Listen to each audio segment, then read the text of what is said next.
Another video. Today we will be talking about the latest polls in the 2024 presidential race, and if we apply those polls to each state, what the electoral map would look like. Now this video is important because polling, even though it's not always the most accurate, it does tell us kind of how a race has changed over time, and that is especially important now with Kamala Harris as the Democratic nominee and, Donald Trump remaining the Republican nominee for president, but just a completely different race from what it looked like when Joe Biden was still the Democratic nominee.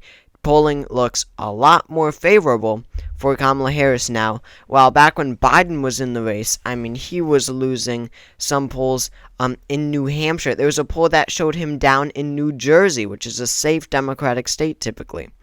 So it's important to look at how the Democrats have recovered with Kamala Harris now as the nominee. So with that being said, let's get into this.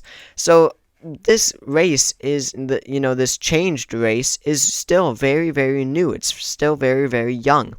Kamala Harris has only been a candidate for president, some 2 weeks about.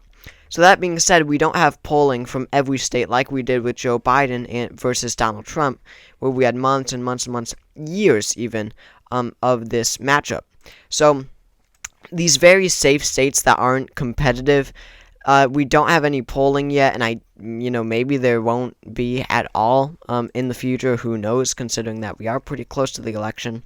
So I will just go ahead and characterize a lot of these states where we don't have any polling information as safe. So, all these might not all be safe, or all these might not all be safe, but still they're not going to go to the other candidate if there's no polling. That typically indicates it is pretty non-competitive. So these are all the states where there is no polling. I think Maine's first. There's a couple, but whatever. I'll just characterize it. So I'm characterizing all of these states as safe. And then as for Donald Trump, he has his fair share of safe states as well. All the ones that I'm characterizing right now. Some of these might not. I will add in more possibly later, looking at what we have. So without the states that have zero, or with the states I should say that have no polls coming out yet, Kamala Harris takes the early lead with 181 electoral votes. Donald Trump has 125. So now let's go ahead and look at all of these polls. I guess we will just go ahead and start with Arizona. We're just going to go in alphabetical order, but Arizona does come first, and it is a very critical battleground state. Now, interestingly, we are going to, Arizona does have a average of polls from 538. They give us a little bit of an average here. And, Donald Trump does lead, which is good. This is a flip.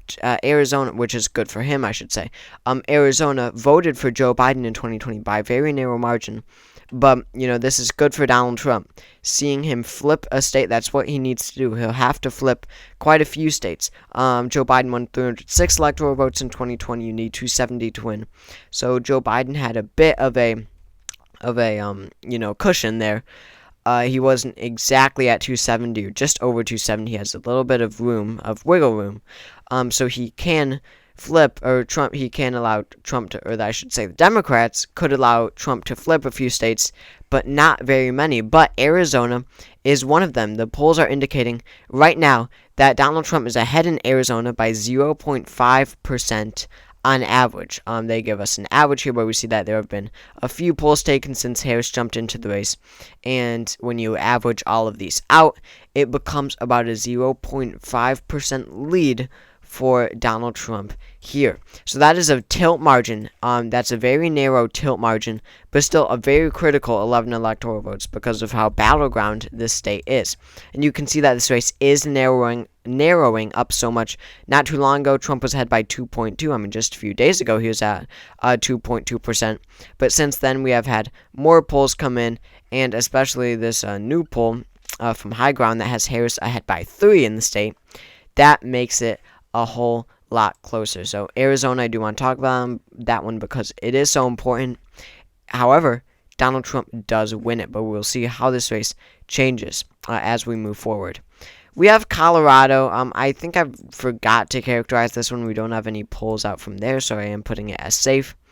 And then we have the state of Florida, which does look a little competitive with Harris as the nominee, and you can just see here we have 6 polls, 3 with Harris, 4 with Harris, 3 with Biden, 2 with Biden. Jeez, and we see the last 2. I mean, I guess it didn't get a whole lot closer. Never mind. But just looking at these last 3 polls we'll look at with Harris versus Trump. Trump leads by 6, by 7, and by 8. So, of course, on average, that is Trump ahead by 7%. So, Florida is likely, which is important. I mean, just look at how much it has shifted. If the outcome is a Trump plus 7 victory, just look at how much the state has shifted in 2 years. Trump won it by 3.4. Winning it by 7 would then be a 3.5 shift to the right in just 4 years, which is something you really don't typically see, especially when the whole nation as a whole will probably stay stagnant from what we're seeing right now, maybe shift a tad bit to the right. So Florida now becomes a likely Republican state. That is the first time it becomes a likely Republican state since the election of 2004, where George Bush won by 5%, but he exceeds George Bush's numbers. Now let's move on to the very critical battleground state of Georgia. And in the average of polls, this is very important. Donald Trump flips yet another state, another 16 electoral votes being added to his column. He wins he wins the state by 0.7%, very similar to Arizona. Arizona was Trump plus 0.5. Georgia is plus 0.7. So we have a range of polls here. But Harris only leads in 1, so this should definitely be an area of concern for Harris. I was definitely more bullish on Harris in her chances in Georgia. I mean, I thought she had a way better chance at winning Georgia than, say, Nevada or Arizona, but the polling does not indicate that at all. Even Wisconsin. I thought that she would win Georgia before she won Wisconsin, but polling indicates the exact opposite of that. So Georgia should definitely be an area of concern for the Harris campaign. She definitely has some ground to make up there. A very important state in presidential elections. This was a Biden state, I will mind you. So that's another flip for Donald Trump. Exactly what he needs to win the election. Then we have Iowa. So we don't have any Harris versus Trump polls. I kind of figured that. So we're just going to put it safe, even though it's probably not going to be safe in 2024. Then we have Maine. So Maine, we had some surprising polls come out in the at-large vote, where Harris led by 9 and she led by 8. Now this was a huge reversal of what we had previously seen. Trump won some of these polls by 1%, 1% even, Trump by 1, Biden plus 2. So on average, in the aggregate of polls, when Biden was in the race, Trump was winning Maine. Now Maine voted for Biden by 9% in 2020. So that would just be an absolute insane, just shocking trend towards the Republicans if that did happen. But on average, in these 2 polls that we have in Harris versus Trump, Kamala Harris does lead the state by a 8.5%, which is a likely margin. Now let's move on to another state, that being very critical battleground state, Michigan. We see that just a few days ago, just 10 days ago, on July 28th, Donald Trump was ahead in the state by 0.7%, and Kamala Harris was able to overtake Donald Trump in the polling in the state. She has been able to improve her polling enough where now she stands at 2%, which is not bad for her at all, considering that Joe Biden won the state by 2.8% in the 2020 election. So a very small shift to the right. The nation as a whole, as long as the nation as a whole trends only a little bit to the right, like 0.8%, Kamala Harris can absolutely survive with that number, 0.8%. If Michigan is going from 2.8 to 2, Kamala Harris can survive because that means Arizona maybe goes Trump, Georgia goes Trump, Wisconsin goes Trump, but she hangs on. Well, I guess she wouldn't win in that case. Well, I guess I was wrong about that. But she comes pretty close. But Harris, the point is she needs to keep it stagnant. Maybe she doesn't expand on Biden's performance in 2020, but she at least needs to keep his numbers, because when you look at the electoral map, it really was pretty close. Arizona, Georgia, and Wisconsin flip, and I think he needed one more and he would have won the election. Michigan, 2 points. That's a healthy margin for her. She should be happy with that margin right now. Then we have Minnesota. We have 3 Harris versus Trump, at least relatively recent polls. Harris leads by 5 in one, by 10 in another, and then only by 3 in the last. So on average, it does look like this is about a 6-point win, or a 5-point win, maybe a 5.5 win, we'll call it, which does make it a likely margin. And now, Tim Walz is on the ticket. He is the governor of Minnesota. No new polls from Minnesota have come out since then. So obviously, that is going to give, Donald Trump Kamala Harris a mega boost in Minnesota. Minnesota, they don't have to, campaign in, really spend any effort winning, really at all. Now let's move on to Nebraska, but not Nebraska at large, but Nebraska's 2nd congressional district, which I guess we don't have any new polls from. But of course, it went to Biden in 2020 by 6.6%. So it is a Democratic district. So I will characterize it safe, even though it's obviously not going to be quite safe. Then we move on to Nevada, where we have 5 Harris versus Trump polls. In the latest, it was even. Before that, it was Trump +1, then Harris +2, then even, then Trump +2. So we can discount the even poll, so that leaves us with Trump +1, and then Trump +2, and then Harris +2. So the Harris +2 and the Trump +2 cancel each other out, so that leaves us with a singular Trump +1% poll in Nevada. So Nevada does flip to Donald Trump. That's another 6 electoral votes in a very critical battleground state. So that's the average in Nevada right now. Donald Trump leads in Nevada. That is really important. Now you see Kamala Harris and Tim Walz still lead, but it is a lot closer. They only lead by 24 electoral votes, and we only have a few more states to characterize, and one of them is Texas, which of course is Republican. Then we have the state of New Hampshire.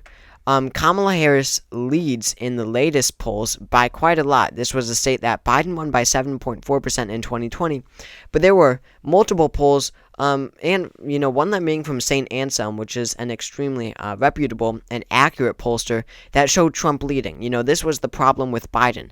Yes, the battleground states were in Trump's direction, but even worse than that, he was losing blue states like Minnesota, even New Jersey, New Hampshire, and Maine. So Kamala Harris, major benefit about her candidacy is that she has been able to lock down the Democratic base. So what that means is that she has locked down Democratic states. So a state like New Hampshire, she will have enough Democratic turnout where she will win. That is being clearly indicated in the latest polls, where she is matching Joe Biden's 2020 numbers exactly in some of them. But in the latest polls, Harris is ahead by 6, by 5, by 6, by 7, by 6, and then a complete outlier, Trump +1. So on average, it does look like this is about a Harris plus a 5 race, even with this one Trump poll, because the lowest amount for Harris is 5, and then you've got 6, 7, and even 8. So that does make New Hampshire a likely margin state for Kamala Harris. That's exactly what she wants to see. Not put much time and effort into these states like Joe Biden would have had done. And then we have one singular poll from New Mexico in Harris versus Trump. That makes my job a lot easier. And it is Harris +7. Not too much of a surprise. Biden won it by 10, so I could definitely see a state like New Mexico shifting about 3 points to the right. But still very survivable for Kamala Harris there. In North Carolina, a state that looked completely uncompetitive when Biden was the nominee, now looks a lot closer. In the latest Harris versus Trump polls, we have Trump leading in every single one, which of course is not good for her, but it does look slightly competitive. Trump +3, Trump +2, Trump +1, and then Trump +3, and then finally Trump +4. So he leads every single one. Looks like the average is about 2.5%. In North Carolina. Not too much of a surprise. That's where I have my margin right now, somewhere around there. 1 or 2 points. Then we have Ohio. Oh, okay, so I wasn't expecting it, but we actually do have a couple of Harris versus Trump polls, 2 in fact, and they are very similar. All the Ohio polls, even when Biden was in the race, they're all very close to each other. They all seem to have a common consensus about where the race stands. which is appreciated very much. So the average of these two polls is, of course, 9.5% for Donald Trump, shifts a couple points, a point or two to the right from 2020. Now, Pennsylvania, the most critical battleground state in 2024. This could make or break a presidential campaign, considering that this is looking like a close race. What do the polls show? They show that Harris is ahead by 1.1% in the state of Pennsylvania. In the very latest poll, Trump is ahead by 2, but there have been a couple even polls, and then Harris plus 4. This was a really shocking poll from JQR, but it is sponsored by Malcolm Kenyatta, who is he is like the Attorney General or something of Pennsylvania, or Auditor General, something like that. Or no, he's a state rep, I don't know. But Harris was ahead by 4, and then by 3, and then by 4 in another poll, which has allowed her to take a lead in the polling average. But she has actually, since she has been in the race, she has never lost a lead in the average of polls to Donald Trump, which is interesting to see. You know, Biden was down by like 5 or 6 points in the average. So Pennsylvania goes to Harris by a lean margin, very critical state, puts her at 247. That's exactly what she wants to see. Now we move on to the state of Texas, and interestingly, we have 0 polls, but, you know, of course, it went to Trump by 5.5. It is a Republican state. I'm giving that to Donald Trump, and he takes the lead. He's at 268 electoral votes now to Kamala Harris's 247. You need 270 to win, so Donald Trump is 2 away. Now, what do we have left? We have Wisconsin and Virginia, so it all comes down to who wins these 2 states. So looking at Virginia first. We have had 2, now this is insane, we've had 2 Harris versus Trump polls. I don't know how this kind of went unnoticed. I guess it's because of how long ago they were, but still, you know, even though they might not be accurate considering how long ago they were, you know, some 20 days ago, the race was a completely different race back then, 20 days ago. But still, the purpose of this video is taking the average of Harris versus Trump polls. And these 2 latest polls have Donald Trump ahead by 4% and then by 1%, making the average about 2.5% for Trump. And he wins the state of Virginia, a huge shock, which puts him over 270, wins 281. And then looking at Wisconsin, finally, you know, we have Virginia going red, and then Wisconsin going blue. So obviously these polls can be a little inaccurate. That is not going to happen. Virginia voted for Biden by 10%, while Wisconsin voted for Biden by 0.6. So obviously Wisconsin won't go blue while Virginia goes red. Just not going to happen. But still, in Wisconsin, Harris leads in the average of polls by 1.7%. Democrats always poll very well in Wisconsin. We will definitely be interested to see how that holds up, but it is a lean margin. So somehow, Kamala Harris wins the blue wall, Wisconsin, Michigan, Pennsylvania, but loses the state of Virginia, which ultimately costs her the election. If she wins Virginia, then that gives her 270. However, in this polling average scenario, Virginia ruins it for Kamala Harris. So that's where things stand in terms of polling. Donald Trump is ahead right now nationwide in terms of polling. Kamala Harris is not. If you give Virginia to Harris, then she would win the election. So thank you all for watching this video. If you enjoyed, make sure to subscribe down below. We're trying to get to 10,000 subscribers before Election Day, and we're moving so fast. So if you do want more unbiased, very fair coverage of the 2024 election and analysis, then please make sure to subscribe. 10,000 subscribers before the election. Please get me there. Thank you all for watching. I will see you all next time.